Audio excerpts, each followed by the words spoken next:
Hi friends, கோவாவில் நாங்கள் ஒரு கோவிலுக்கு போயிருந்தோம். சிவன் கோவில்.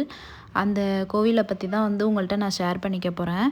இந்த கோவில் எங்கே இருக்குனாக்கா, சவுத் கோவாவில் பிரயோல் அப்படின்ற இடத்துல தான் இந்த கோவில் அமைஞ்சிருக்குது. பனாஜி அப்படின்ற இடத்துலேருந்து ஒரு 21 கிலோமீட்டர் டிஸ்டன்ஸில் தான் இந்த கோவில் அமைஞ்சிருக்குது.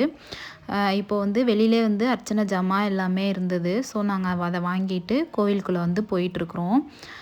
கோவில் கொஞ்சம் பழங்காலத்து கோவில் தான். பட் ஆனால் இப்போ ரெனோவேட் பண்ணி நல்லா புது கோவில் மாதிரி வச்சுருக்காங்க. கோவில் உள்ளே பார்த்திங்கனாக்கா வெள்ளை நீட்டாக சூப்பராக மெயின்டைன் பண்ணியிருந்தாங்க. நாங்கள் மத்தியானம் ஒரு 12 o'clock போயிருந்தோம். அப்போ உச்சக்கால பூஜை நடந்தது. எப்படி பண்ணுறாங்க அப்படின்னாக்கா, அந்த கண்ணாடியை கண்ணாடியிலேருந்து சூரிய ஒளி சாமி மேலே படுற மாதிரி செய்கிறாங்க. பார்க்குறதுக்கு ரொம்ப டிஃப்ரெண்ட்டாகவும் அழகாகவும் இருந்தது எங்களுக்கு. ஏன்னா இந்த மாதிரி நாங்கள் மற்ற கோயிலில் எங்கேயும் பார்த்ததில்ல. இதுதான் ஃபஸ்ட் டைம் பார்த்தது. ஸோ பார்க்குறதுக்கு ரொம்ப அழகாக இருந்தது. பாருங்கள், அந்த மிரருடைய ஒளி அழகாக அந்த சிவன் மேலே படுற மாதிரி. இந்த கோயிலுக்கு ட்ரெஸ் கோடு உண்டு.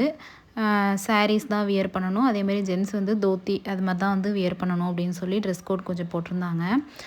இந்த கோவில் சிலையோட புராண கதை என்ன அப்படின்னு கேட்டிங்கனாக்கா, சிவபெருமான் இமயமலையில் பார்வதியோட பகடை விளையாட்டு, அதாவது டைஸ் விளையாண்டுட்டு இருக்கும்போது சிவபெருமான் என்ன பண்ணிடுறாரு அப்படின்னாக்கா, பார்வதிகிட்ட அந்த இமயமலையில் இருக்கக்கூடிய அந்த வீட்டையே இழந்துடுறாரு. இழந்துட்டு தென்னிந்தியாவில் இருக்கக்கூடிய இந்த கோவாவுக்கு வந்திருக்கிறார். அலைஞ்சு திரிஞ்சு இங்கே வந்துட்டார். அங்கே தனிமையில் இருக்கக்கூடிய பார்வதி சிவபெருமானை தேடிக்கிட்டு இங்கே வராங்க. கோவாக்குள்ளே அப்போக்கி ஒரே ரொம்ப காடு வாய்ந்த இடமா இருக்குது அந்த இடம். ஸோ அங்கே வரக்குள்ளே அவங்களுக்கு பயமாக இருக்குது. அப்போ ஒரு புலி அவங்கள அச்சுறுத்துது. உடனே பார்வதி என்ன பண்ணுறாங்க, மலையின் தெய்வமே அப்படின்னு சொல்லி ஒரு சத்தமாக ஒரு கூச்சலிடுறாங்க. அப்போ அந்த புலியுடைய உருவத்திலேருந்து சிவபெருமான் மாறி அவங்களுக்கு காட்சி அளிக்கிறாரு. ஸோ அவங்க எப்படி சிவபெருமானை கூப்பிட்டாங்க அப்படின்னாக்கா, திராஹி மாம் கிரீஷா அப்படின்னு சொல்லி தான் சத்தமாக கூப்பிட்ருக்காங்க.